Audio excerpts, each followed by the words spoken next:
Hello friend, डीपीएसबी अनुपम में आपका बहुत बहुत स्वागत है। मैं अनुपम कुमार सिंह फिर एक नई वीडियो के साथ आपके सामने उपस्थित हुआ हूं। दोस्तों ये जो वीडियो है भारतीय संविधान से आपात उपबंध इमरजेंसी प्रोविजंस, तो इसमें हम विस्तार पूर्वक भाग 18 अनुच्छेद 352 से 360 का अध्ययन करने वाले हैं दोस्तों। और दोस्तों, अगर अभी तक आप हमारे चैनल पर नए हैं, अभी तक आपने हमारे चैनल को सब्सक्राइब नहीं किया तो हमारे चैनल को सब्सक्राइब कर लें और बेल आइकन को दबाना ना भूलें, जिससे कि हमारे अगले वीडियो की नोटिफिकेशन आपको मिलती रहे।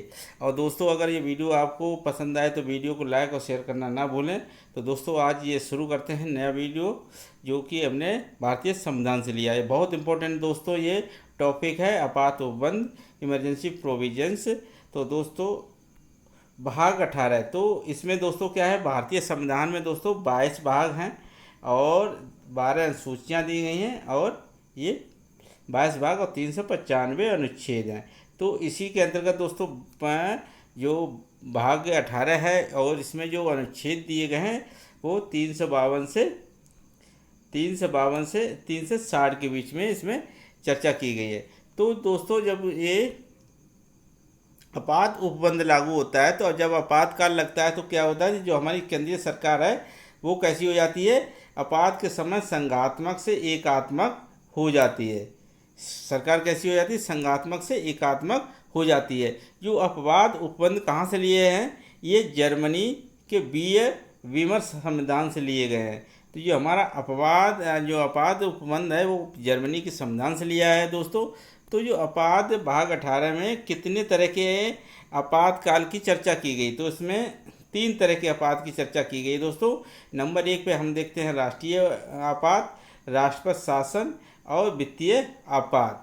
तो ये 3 तरह के आपात की चर्चा की गई। तो इसे हम अगर सबसे पहले हम देखते हैं राष्ट्रीय आपातकाल क्या होता है, राष्ट्रीय आपातकाल क्या होता है और ये कब लगाया जाता है और इससे आम जनता पर क्या क्या प्रभाव पड़ते हैं दोस्तों। तो ये जो राष्ट्रीय आपात लगाया जाता है, ये युद्ध, भा आक्रमण या सशस्त्र विद्रोह के आधार पर लगाया जाता है। ये राष्ट्रीय आपात दोस्तों, पहले क्या था, ये सशस्त्र विद्रोह की जगह अशांति क्या था, आंतरिक अशांति शब्द दिया गया है वो, जो कि हमारा 44वें संविधान द्वारा ये संशोधन किया गया। तो आगे इसमें हम चर्चा करेंगे।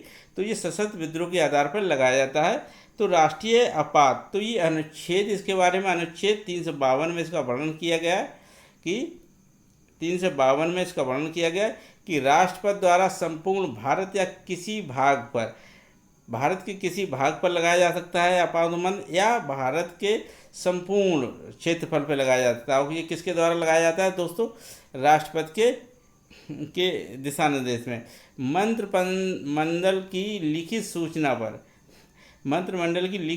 पर युद्ध या भा आक्रमण या सशस्त्र विद्रोह के होने पर या घटित होने से पहले भी लगाया जा सकता है।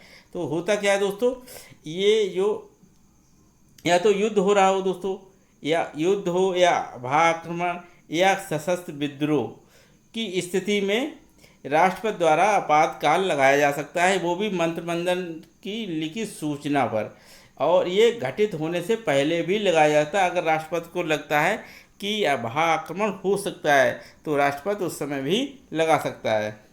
तो दोस्तों क्या है, हमारा 44वां संविधान संशोधन 1978 में जो आया था, इसमें क्या क्या दिया, आंतरिक अशांति के स्थान पर कौन सा शब्द जोड़ा गया था, सशस्त्र विद्रोह। तो इससे पहले दोस्तों क्या था, जो सशस्त्र विद्रोह की जगह आंतरिक अशांति शब्द था, जिसकी जगह पे सशस्त्र विद्रोह कर दिया गया था। और वास्तव में घटित होने से पहले भी ये लगाया जा सकता है आपातकाल। और दूसरा क्या है, इसमें तीसरा ये संशोधन किया गया, मंत्रिमंडल की लिखित सूचना पर ही राष्ट्रपति आपातकाल लगा सकता है। इससे पहले क्या था कि राष्ट्रपति बगैर मंत्रिमंडल की लिखित सूचना पर भी आपातकाल लगा सकता है। मगर 44वें संविधान संशोधन के द्वारा ये नियम बना दिया गया कि मंत्रिमंडल की लिखित सूचना पर ही आपातकाल लगाया जा सकता है राष्ट्रपति के माध्यम से। राष्ट्रपति पश्चातवर्ती उद्घोषणा के द्वारा परिवर्तित भी कर सकता है। दोस्तों क्या होता है कि राष्ट्रपति अगर चाहे तो पश्चातवर्ती यानी दोबारा कोई एक उद्घोषणा करके किसी पूरे क्षेत्र में या किसी भाग में उसको परिवर्तित भी कर सकता है। परिवर्तित के लिए मंत्रिमंडल की लिखित सूचना आवश्यक नहीं है। क्या है? आवश्यक सूचना नहीं है। उसे परिवर्तित यानी अगर आपातकाल समाप्त करना चाहें या कोई उसमें विस्तार करना चाहता है तो इसके लिए क्या होता है, इसकी लिखित सूचना आवश्यक नहीं है। किसकी? मंत्रिमंडल की। ये ऐसा संशोधन 38वां संविधान संशोधन 1975 में 352 खंड में जोड़ा गया था। तो 78वें संविधान संशोधन के द्वारा ये प्रस्ताव रखा गया कि अगर राष्ट्रपति चाहे तो किसी प्रचारवर्ती उद्घोषणा के द्वारा भी परिवर्तित कर सकता है। तो राष्ट्रीय आपात 3 बार। तो अभी तक दोस्तों क्या है, राष्ट्रीय आपात कितनी बार लगाया जा चुका है? तो ये 3 बार लगाया गया है। ये 26 अक्टूबर 1962 को लगाया गया था। ये इस पर स्टार लगा सकते हैं दोस्तों, बहुत इंपॉर्टेंट क्वेश्चन है। और ये भा आक्रमण चीन के द्वारा आक्रमण करने पर ये लगाया गया था। उस समय जो थे राधा कृष्ण क्या थे? राष्ट्रपति थे। उस समय जो हमारे पीएम थे वो कौन थे? पंडित जवाहरलाल नेहरू। तो 26 अक्टूबर 1962 को पहला राष्ट्रीय आपातकाल लगता है। वहीं दूसरा अगर हम बात करें इसकी वापसी की तो 10 फरवरी 1968 में इसको वापस लिया गया था। यानी 5 वर्ष 2 माह 14 दिन तक क्या रहा था? आपातकाल रहा था। ये प्रथम आपातकाल लगाया गया था।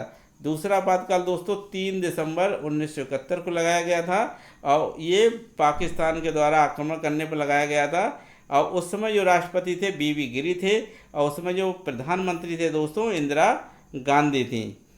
वहीं अगर 25 जून 1975 की बात करें तो ये आंतरिक अशांति के आधार पर लगाया गया था और उस समय जो राष्ट्रपति थे फखरुद्दीन अली अहमद थे और जो पीएम थी वो इंदिरा गांधी थी। नेक्स्ट दोस्तों उद्घोषणा। उद्घोषणा का अनुमोदन कब होता है? उद्घोषणा जैसे कि अगर राष्ट्रपति द्वारा आपातकाल लगा दिया गया है तो इसका कोई अनुमोदन करता है कि नहीं करता है? Approved of the proclamation. तो इसे किसके द्वारा किया जाता है? तो 1 माह के भीतर। मोस्ट इम्पोर्टेंट है, इस पर स्टार लगा लो दोस्तों, नोट करो कि 1 माह के भीतर कब किया जाता है? 1 माह के भीतर। लोकसभा के पुनर्गठन के 30 दिन के भीतर। जब राष्ट्रपति के द्वारा अगर कोई आपातकाल लगाया जाता है, अगर उस समय लोकसभा भंग हो गई है तो राज्यसभा के द्वारा 1 माह के अंदर अनुमोदन कर दिया जाएगा और लोकसभा के पुनर्गठन के 30 दिन के भीतर क्या होना है? अनुमोदन होना। अगर 30 दिन तक अगर लोकसभा ने अनुमोदन नहीं किया तो जो आपातकाल है वो निष्क्रिय हो जाएगा। तो कैसे? तो अनुमोदन दोस्तों किस तरह से होता है? तो सदस्यों के 2/3 बहुमत से। कैसे? सदस्यों के 2/3 यानी कुल सदस्य के बहुमत और तथा उपस्थित और मतदान करने वाले सदस्यों के 2/3 बहुमत से, जिसे विशेष बहुमत कहते हैं। दोस्तों इसे ऐसे समझिए, मान के चलते हैं कि अगर टोटल हमारे लोकसभा में अगर मान के चलते हैं 5 से जो 43 यानी 45 सदस्य हैं तो 5 से 43 में से दोस्तों क्या होना है? इसमें से आधी संख्या कितनी? कम से कम आधी संख्या होनी चाहिए। एक तो ये है कि आधे सदस्य होने ही चाहिए, आधे 545 में से। और दूसरा जब आधे सदस्य हो जाएंगे उनमें से जितने भी मतदान करने वाले हों, मान के चलते हैं मतदान करने वाले कितने हैं? 300 दोस्तों। 5 से 43 में से क्या है? हमें आधे चाहिए और उसमें उस समय कितने थे? 300 सदस्य थे। 300 सदस्यों में से क्या होना है? कम से कम, अब इसके अगर हम 3 भाग कर देते हैं दोस्तों तो इसमें से कितने हिस्से? 2 हिस्से मौजूद होने चाहिए। तो इसमें कितने होने चाहिए? कम से कम 200 सदस्यों द्वारा 200 सदस्यों द्वारा अनुमोदन होना चाहिए। तो इसे कहते हैं दोस्तों विशेष बहुमत। एक तो ये होना चाहिए कि जितने मतदान कर रहे हैं उसका 2/3 यानी उसका 2 हिस्सा। और क्या है कि जितने सदस्य संख्या है सांसद लोकसभा में उसका आधा तो होना ही चाहिए। आधे से ज़्यादा भी हो सकता है पर आधा सा कम हुआ तो उसे बहुमत नहीं माना जाएगा। अगर 5 से 43 के आधे सदस्य नहीं हैं तो वो नहीं माना जाएगा। इससे क्या है? आधे से ज़्यादा होने चाहिए या आधे हों। तो ये होता है विशेष बहुमत और इसका 1 माह के अंदर क्या होता है? अनुमोदन होना जरूरी होता है।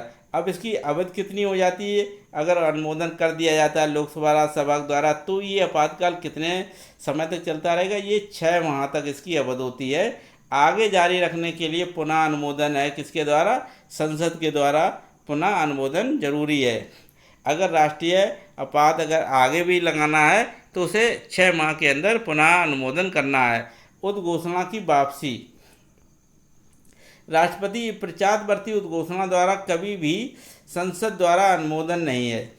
तो उद्घोषणा की जो वापसी है, राष्ट्रपति जब चाहे तो एक पश्चातवर्ती उद्घोषणा के द्वारा कभी भी इसे निष्क्रिय कर सकता है, वापस ले सकता है, और इसका संसद के द्वारा कोई अनुमोदन नहीं होता है। लोकसभा भी साधारण बहुमत से उद्घोषणा वापस ले सकती है। अब दोस्तों क्या होता है, जो राष्ट्रीय आपातकाल लगा है उसको या तो राष्ट्रपति एक उद्घोषणा के द्वारा वापस ले सकता है। अगर राष्ट्रपति नहीं ले रहा है तो ये संसद के द्वारा भी यानी लोकसभा भी साधारण बहुमत से उद्घोषणा को वापस ले सकता है। तो अगर लोकसभा भी चाहे तो राष्ट्रीय आपातकाल की जो घोषणा है उसको समाप्त कर सकती है, वापस ले सकती है। और इसके लिए दोस्तों क्या मानक है, 1/10 मेंबर भाग सदस्यों द्वारा लिखित सूचना पर, कम से कम 1/10 सदस्यों द्वारा लिखित सूचना पर। और किसे ये लिखित सूचना किसको देनी है दोस्तों? अध्यक्ष को। किसे देनी? अध्यक्ष को, जब लोकसभा सत्र में हो। अगर उस समय अध्यक्ष नहीं है, लोकसभा नहीं है, तो कौन? राष्ट्रपति को। किसको? राष्ट्रपति को 14 दिन यानी 1/10 सदस्य द्वारा क्या लिखित सूचना देनी है, या तो अध्यक्ष को दे देनी है या राष्ट्रपति को, जब लोकसभा सत्र में ना हो। ये लोकसभा सत्र में ना हो, और जब अगर सत्र में है तो किसे देनी है? अध्यक्ष को, अदरवाइज राष्ट्रपति को देना है। संकल्प पारित होने पर क्या होता है दोस्तों? अगर संकल्प पारित हो जाता है तो राष्ट्रपति घोषणा वापस लेने को बाध्य है। अगर मान लीजिए कि लोकसभा के द्वारा साधारण बहुमत के द्वारा क्या होता है, अगर अनुमोदन हो जाता है तो वो क्या करता है, तो वो हमारा राष्ट्रीय आपातकाल जो है समाप्त हो जाएगा। तो ऐसी संकल्प पारित होने पर राष्ट्रपति घोषणा वापस लेने के लिए बाध्य कर दिया गया है। आगे दोस्तों, अनुच्छेद 353। अनुच्छेद 353 में क्या कहा गया? उद्घोषणा का प्रभाव क्या पड़ेगा? तो उद्घोषणा का प्रभाव दोस्तों क्या पड़ता है? कार्यपालिका का विस्तार हो जाता है, संसद की विधायी शक्ति का विस्तार हो जाता है, राज सूची पर। किसके सूची पर? राज सूची पर। ऐसी विधि उद्घोषणा के न रहने पर 6 माह के बाद समाप्त हो जाती है। अगर राष्ट्रीय आपातकाल के दौरान अगर संसद किस पे? राज सूची के विषय पर अगर कोई ऐसी विधि बनाती है तो वो 6 माह के बाद यानी 6 माह के बाद समाप्त हो जाती है। उद्घोषणा किसी एक भाग पर लागू हो तब भी संसद के उन राज्यों के संबंध में भी विधि बना सकती है जो कि आपातकाल लागू नहीं है। मान के चलते हैं अगर राज्य के किसी एक भाग पर जहाँ पर राष्ट्रीय आपातकाल लागू है तो वहाँ पे क्या संसद के द्वारा उन राज्यों के संबंध में भी विधि बना सकती है जहाँ पर राष्ट्रीय आपात अभी काल लागू नहीं है। मान के चलो कि राजस्थान, मणिपुर, राजस्थान, मध्य प्रदेश और यूपी में अगर क्या लगा है इस समय राष्ट्रपति शासन राष्ट्रीय आपात लगा हो तो उस समय जो है संसद क्या कर सकती है? हरियाणा राज्य के ऊपर के लिए भी कोई नियम कानून बना सकती है। आगे दोस्तों कैसा बताया गया 353 में। 354 में दोस्तों कहा गया राजस्व वितरण कैसा होगा? इस समय जब राष्ट्रीय आपात लगा होगा तो संघ और राज्यों के राजस्व वितरण संबंधित उपबंधों को कब से वर्णन किया गया? 268 से 279 अनुच्छेद तक परिवर्तन या उपवांतरण की शक्ति दी गई है अनुच्छेद 354 में। दोस्तों अनुच्छेद 358 तो उद्घोषणा अगर कैसी होती है? युद्ध या भा आक्रमण के आधार पर उद्घोषणा होती है, राष्ट्रीय आपातकाल लगता है तो अनुच्छेद 19 के क्या होता है? स्वतः निलंबित हो जाता है। जो हमारा अनुच्छेद 19 है जो कि हमारा स्वतंत्रता के लिए पे है, अधिकार दिया गया जिसमें 19 में, तो वो स्वतः निलंबित हो जाता है अगर उद्घोषणा युद्ध या भा आक्रमण के आधार पर होती है। अगर सशस्त्र विद्रोह के आधार पर अगर आपातकाल लगाया जाता है तो अनुच्छेद 19 अधिकार निलंबित नहीं होते हैं। ऐसा 44वां संविधान संशोधन 1978 में प्रावधान किया गया है। युद्ध या भा आक्रमण पर राज्य कोई विधि बना सकती है युद्ध या भा आक्रमण पर राज्य कोई विधि बना सकती है जो कि अनुच्छेद के अनु को छीनती या न्यून करती हो, जो उद्घोषणा के परिवर्तन के ना रहने पर तुरंत प्रभावहीन हो जाती है।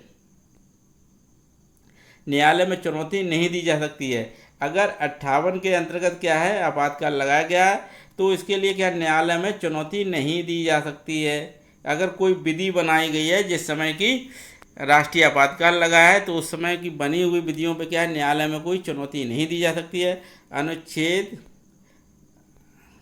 अनुच्छेद 359 बनाई गई विधियों को आपातकाल के प्रचार न्यायालय में चुनौती दी जा सकती है। तो दोस्तों क्या है, अगर अनुच्छेद 359 के तहत क्या है, बनाई गई विधियों को आपातकाल के प्रचार न्यायालय में चुनौती दी जा सकती है, जबकि 358 के द्वारा जो लगाई गई अनुच्छेद को निलंबित किया था उसमें क्या है, न्यायालय में चुनौती नहीं दी जा सकती है। और 359 के बनाई गई विधियों को आपातकाल के प्रचार न्यायालय में चुनौती दी जा सकती है। आपात उद्घोषणा के दौरान भाग 3 द्वारा प्रदत्त अधिकार को अनुच्छेद 20 और 21 को छोड़कर परिवर्तित का आदेश दे दिया जाता है।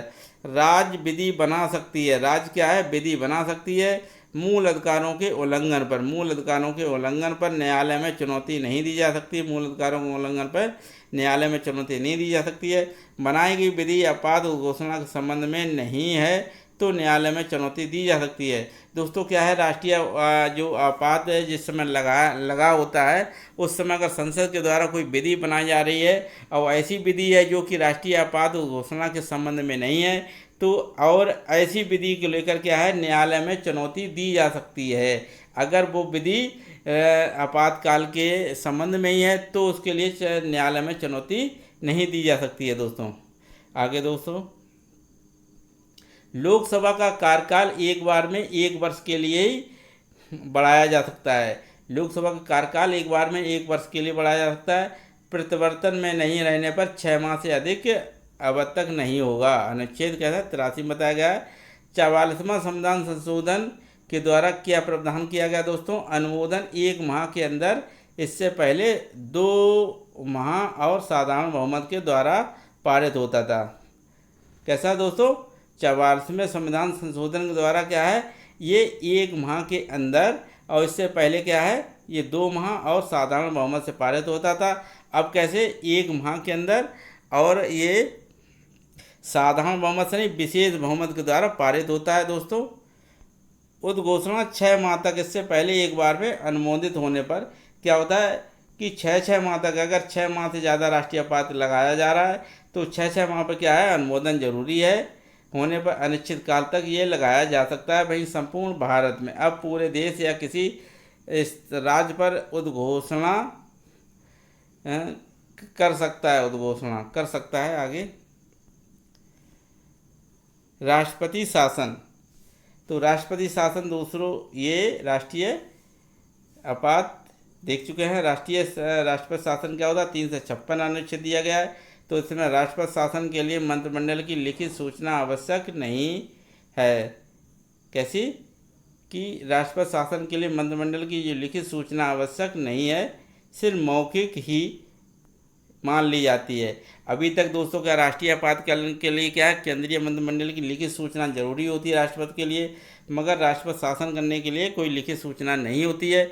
अनुच्छेद 256 से 257 और 353 के तहत संघ को राज्यों को निर्देश देने की शक्ति है। 257 353 के तहत संघ को राज्यों को निर्देश देने की शक्ति है। अनुच्छेद 365 में दोस्तों निर्देश का अनुपालन करने में असफल राज्य के द्वारा क्या है, अगर संघ का कोई निर्देश दिया गया है और उसे अनुपालन करने में अगर असफल होता है तो वो राष्ट्रपति शासन लगाया जा सकता है। राज्यपाल के प्रतिवेदन से, या फिर क्या किया जाए कि राज्यपाल ऐसा कोई प्रतिवेदन दे दे कि ये जो सरकार है वो संवैधानिक सरकार के तरह नहीं चल रही है, तब भी ये वहाँ राष्ट्रपति शासन लगाया जा सकता है। या राष्ट्रपति के समाधान होने से, या राष्ट्रपति स्वयं विवेक पे ये समाधान कर ले कि केंद्रीय मंत्रिमंडल का समाधान और राष्ट्रपति का समाधान से मतलब क्या होता है, केंद्रीय मंत्रिमंडल का समाधान। अगर केंद्रीय मंत्रिमंडल का समाधान हो जाता है कि जो किसी राज्य की जो सरकार है वो संवैधानिक तरीके से नहीं चलाई जा रही है, तो वहाँ पर राष्ट्रपति शासन लगाया जा सकता है, या राज्यपाल के प्रतिवेदन से भी क्या होता है, राष्ट्रपति शासन लगाया जा सकता है। और दूसरा क्या होता है, अनुच्छेद 365 में निर्देश का अनुपालन करने में असफल होने पर किसी राज्य के द्वारा, तो वहाँ पर भी राष्ट्रपति शासन लगाया जा सकता है।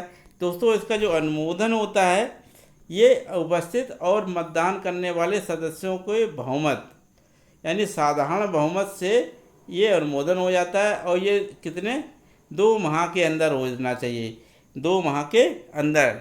लोकसभा के विघटन से पुनः लोकसभा के पुनर्गठन के पश्चात 30 दिन के भीतर अनुमोदन होना चाहिए।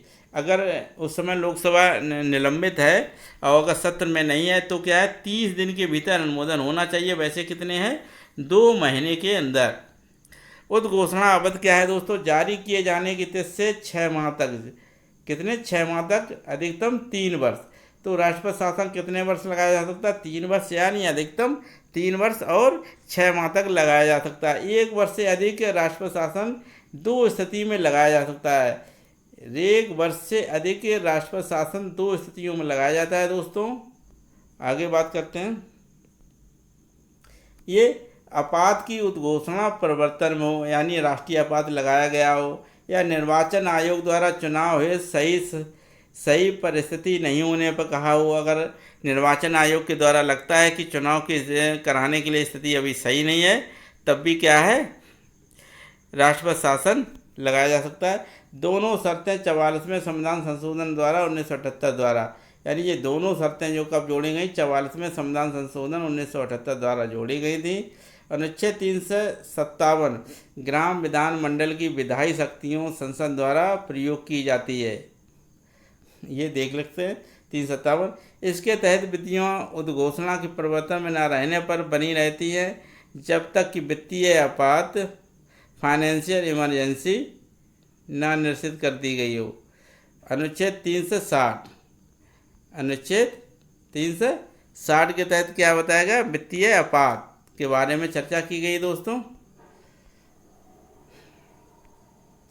तो वित्तीय आपात दोस्तों क्या है, अनुच्छेद 360 के तहत गया। इसकी जो अवधि है वो 2 माह के भीतर साधारण बहुमत से क्या कर देना चाहिए, अनुमोदन कर देना चाहिए। 2 माह के भीतर साधारण बहुमत से। वहीं लोकसभा पुनर्गठन के पश्चात 30 दिन के भीतर अनुमोदन हो जाना चाहिए। बार बार अनुमोदन की ज़रूरत नहीं है, अनिश्चित काल तक ये लगाया जा सकता है। क्या, वित्तीय आपात। 44वें संविधान संशोधन 1978 के तहत पहले 6 माह तक, अब ये अनिश्चित काल तक लॉन्ग समय के लिए भी लगाया जा सकता है। क्या, राष्ट्रपति शासन, वित्तीय आपात। तो दोस्तों ये था सेशन आज का, जिस पे हमने देखा भारतीय संविधान से भाग 18, ये आपात उपबंध से संबंधित था। तो अगर दोस्तों आपको वीडियो अच्छा लगा हो तो वीडियो को लाइक शेयर करना ना भूलें दोस्तों। अगले किसी नेक्स्ट वीडियो में फिर मिलते हैं। आज के लिए बस धन्यवाद, इतना ही। आपका